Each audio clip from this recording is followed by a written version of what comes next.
6 short papers on causality, written and narrated by J.M. KUCZYNSKI, Ph.D.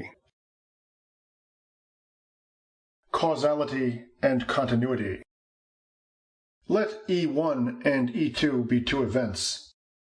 E1 is the cause of E2, if E1 is what makes E2 happen.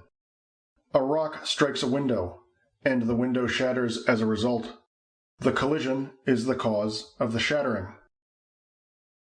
E1 is the indirect cause of E2 if there is some event E3 such that E1 is the cause of E3, and E3, in its turn, is the cause of E2. I throw a rock at a window, the rock collides with the window, and the window shatters as a result. My throwing the rock is the indirect cause of the window's shattering, and the collision is the direct cause. The term distal cause means the same thing as indirect cause. The term immediate cause means the same thing as direct cause.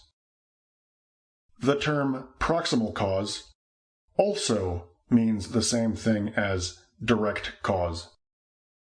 A causal series is a continuous series of events. Where there is continuity, there is causality. One event E1 is the cause of another event E2 if there is some continuous event series of which E1 is a segment and of which E2 is a later segment.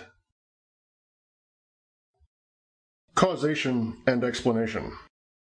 To explain an event is to identify its cause. To explain the crash is to identify the cause of the crash.